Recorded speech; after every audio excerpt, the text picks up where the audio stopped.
कई जन्मों तक साधन करने से जो उपलब्धि नहीं होगी, कई जन्मों तक, वह उपलब्धि एक ही जन्म में, अत्यल्प समय में जिस निष्ठा से सेवा करनी चाहिए उस निष्ठा से सेवा करो, वो एक ही जन्म में प्राप्त हो जाएगा। सेवा की बड़ी भारी महिमा है। सेवा के ऊपर एक वृंदावन के रसिक आचार्य हुए हैं, श्री स्वामी हरिदास जी की परंपरा के श्री स्वामी भगवत रसिक देव जी।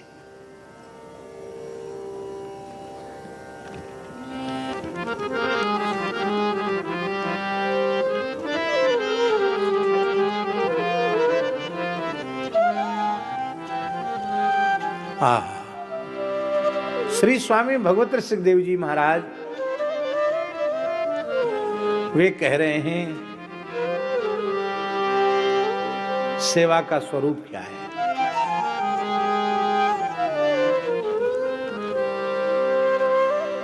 रुचि ले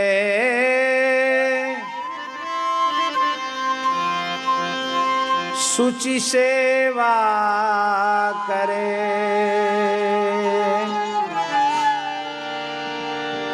सेवक कहिए सोए।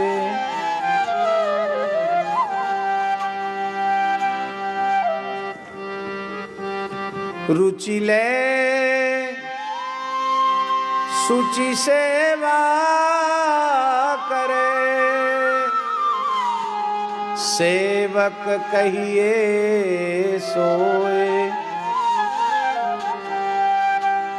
तन मन धन अर्पण करे, रहे अपन को खोए। कितनी प्यारी बात है। सबसे पहले सेवक का धर्म है सेव्य की रुचि का विचार करे।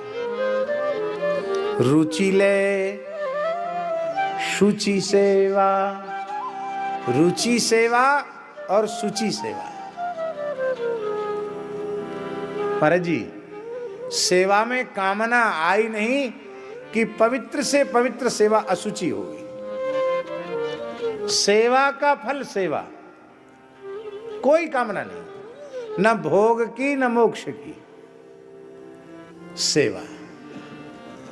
अरे भगवान खुद कह रहे हैं सालोक्य सार्ष्टि सामीप्य सारूप्यैकत्वमप्युत दीयमानम न गृह्णन्ति विना मत सेवनम जना।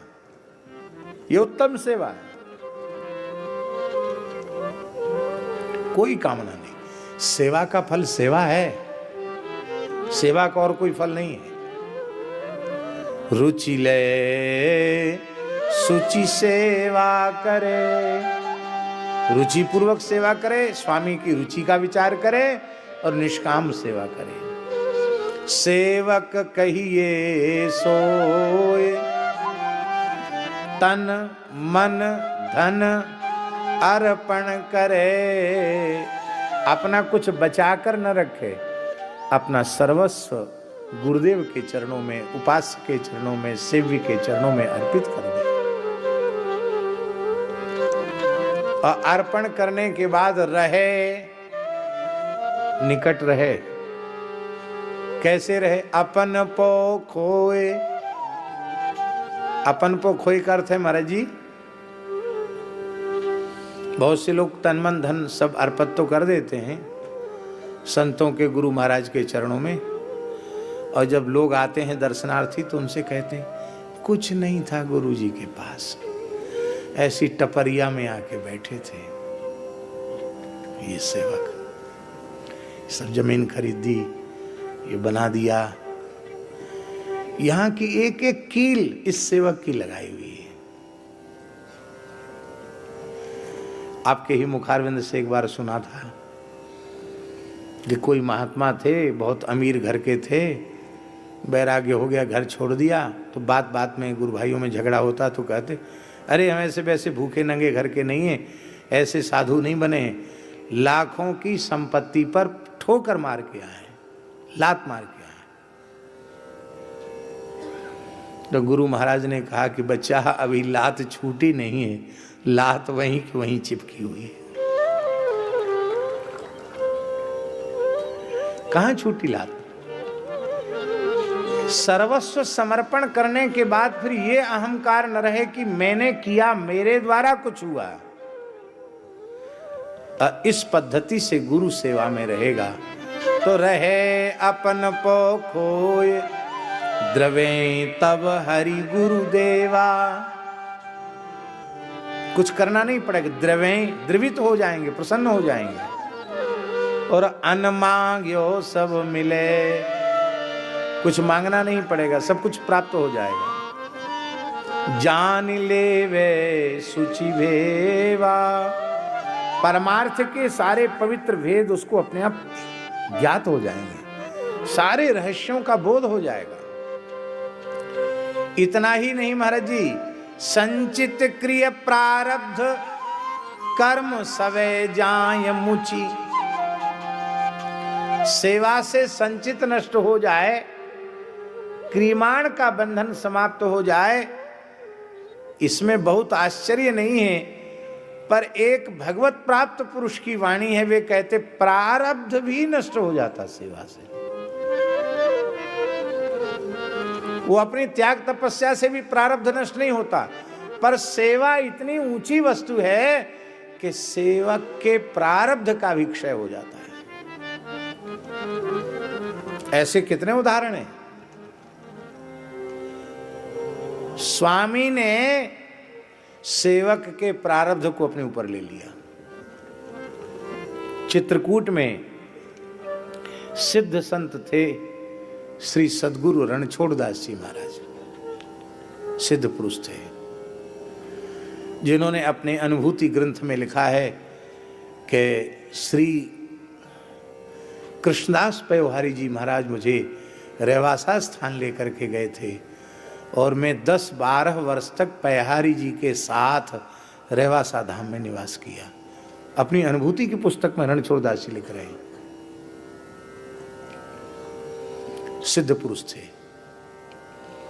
और चित्रकूट में जब वो साधन करते थे तो केवल एक ही शिष्य था उनकी सेवा में, विलक्षण शिष्य था। ऐसा समझो जैसे काया की छाया। वो महाराज कठोर साधन करते थे। प्रारब्ध तो प्रारब्ध है। वो शिष्य को पहले कफ खांसी बनी और फिर दमा हो गया, श्वास हो गया। अब इतना भारी श्वास उखड़ गया, आप कल्पना कीजिए, आज से लगभग 80-90 वर्ष पुरानी बात होगी। उस समय की कल्पना कीजिए कि उस समय चित्रकूट में क्या स्थिति होगी। औषधि के नाम पर कुछ, न कोई चिकित्सक न कोई दवा। अब वो बेचारा चेला, उसकी तो हालत ये हो गई कि चल न सके, इतना श्वास फूले, उसका दम भराया। तो गुरु महाराज अपना साधन कम करके उसका ध्यान रखने लगे। वो रो रहा था, बोले आज हम कुछ नहीं खाएंगे पिएंगे नहीं, हम तो अनशन करके प्राण त्याग देंगे। तो श्री रणछोड़दास जी ने कहा क्यों बच्चा, क्यों? बोले हम तो इसीलिए, हमारा और कोई भजन साधन नहीं, हम तो इसीलिए श्री चरणों में आए थे कि हम अहरनिश सेवा करेंगे, पर हमारे शरीर का ऐसा पाप उदय हो गया कि अब आपको हमारी सेवा करनी पड़ रही है, तो मैं जीवित क्यों रहूंगा? तो वो मुस्कुराए, बोले वैसे तो बच्चा थोड़े दिन की बात है और भोग लो, ठीक हो जाएगा, क्योंकि भोग से ही कर्म का क्षय होता है। लेकिन यदि इतनी व्याकुलता है तो ठीक है, तुम ठीक हो गए, समझ लो ठीक हो गए, अब करो सेवा। और महाराज को बस थोड़ा ज्वर आया और फिर ऐसा दमा, श्वास लेना मुश्किल। और महाराज जी बताते रहे ये दवाई करो, ये करो, तो करो। बोले चलो, तुमने नहीं भोगा, तुम्हारा हमने भोग लिया।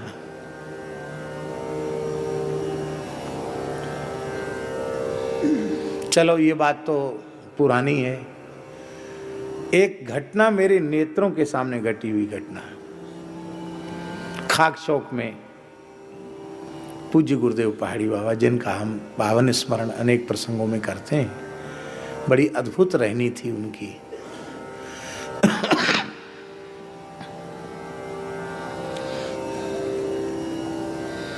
सर्वभूत हिते रताः के वे।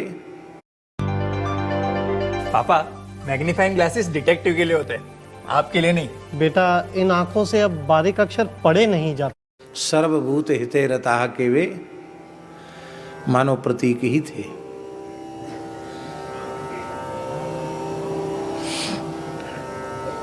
तो वृद्ध शरीर तो था ही, तो खांसी का सिरप ले रहे थे। उसी समय बंदर खांसा, नीम के ऊपर बैठा हुआ बंदर खांसा। अच्छा बच्चा, तुमको भी खांसी हो गई, जुकाम हो गए? अरे छींक भी आ गई, छींक जुकाम भी हो गए? हाँ बच्चा, बहुत बढ़िया दवाई है, गीता डॉक्टर नहीं दे के गई है। अरे बच्चा, बहुत बढ़िया दवाई है। बंदर आया, पेड़ से उतर के पास बैठ गया। दवाई चाटोगे? बंदर कहता तो अच्छा, तबीयत ठीक है? आंखों देखी घटना महाराज जी। तो बंदर ने हाथ ऐसे बढ़ा दिया, तो महाराज जी ने ऐसी कलाई पकड़ी। अरे राम राम राम, ओहो, हे भगवान, हे भगवान, हे गोविंद, हे गोपाल, अरे राम राम राम, इसको तो बहुत तेज बुखार है। अरे राम राम, इसको तो बहुत तेज बुखार है। ओहो, बहुत तेज बुखार है। इस बेचारे को कौन दवाई देगा? इसका कौन इलाज करेगा? ले बच्चा, बुखार की दवा तो मेरे पास नहीं है, खांसी की दवा है। ए मुंह खोल। बच्चे, बंदर ने मुंह खोल दिया, तो उंगली से जीभ पर खांसी की दवाई चटाई। तांबे की एक लुटिया रहती थी, उससे अपने हाथ धो लिए और थोड़ी देर में कांपने लग गए। बोले बच्चा, हमको भीतर ले चलो, कोठरी में ले चलो। कंबल ओढ़ लिया, भीतर गए। तेज बुखार, केवल 10 मिनट में तेज बुखार।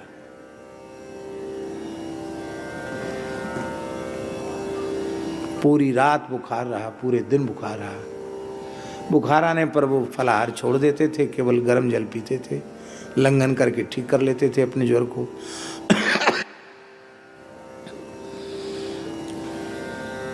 बाद में बोले, हमसे बोले देखो, बंदर की खांसी तो दवाई खाने से ठीक हो गई, और बुखार हमने भोग लिया, बंटवारा कर लिया, और हमारा भी बुखार उतर गया, बंदर भी ठीक हो गया। अब सोचो, बंदर से उनका कौन सा स्वार्थ था, और बंदर भला किसकी क्या सेवा करने वाला है। आज सवेरे सवेरे महाराज जी 5 बजे, 5 साढ़े 5 बजे हजारों गलगलिया चिड़िया आती, उनके दरवाजे पर पंजा और चोंच से प्रहार करने लग जाती, चीची चीची करने लग जाती। तो जैसे ही गेट अपना खोलते, कक्ष का द्वार खोलते, सैकड़ों हजारों चिड़िया भीतर, कोई गोद में बैठी, कोई यहाँ बैठी, कोई जटाओं पर बैठी, और सबको नमकीन खिलाते थे महाराज जी अपने हाथ से। तो बढ़िया गाय के घी का नमकीन प्राय तेल में ही लोग करते हैं, महाराज जी की लीला।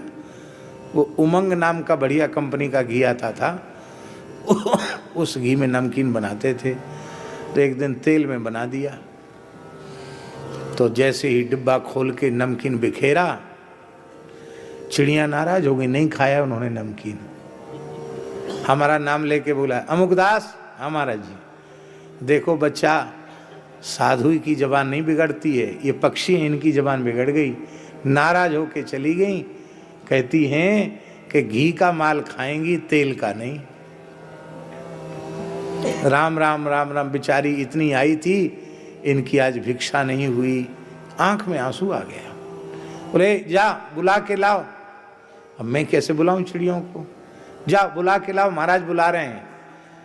हमने कहा आओ आओ चिड़िया, महाराज जी बुला रहे हैं। फिर चिड़िया आ गई। तो एक डिब्बा भर के किशमिश रखे थे, अच्छा माल खिलाते, लो किशमिश खाओ, किशमिश खाओ, किशमिश फैला दिया, किशमिश खाई।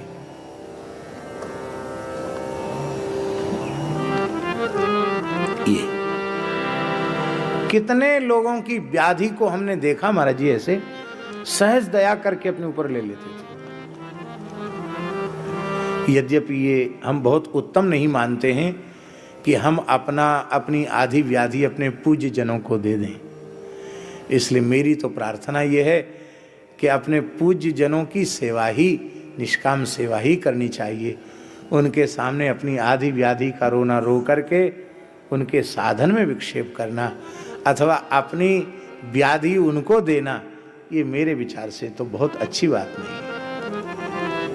पर ऐसा होता है, करुणा अधिक होने के कारण ऐसा होता है। संचित क्रिय प्रारब्ध कर्म सवै जाएं मुचि, सब कर्म छोड़ के चले जाते, कर्म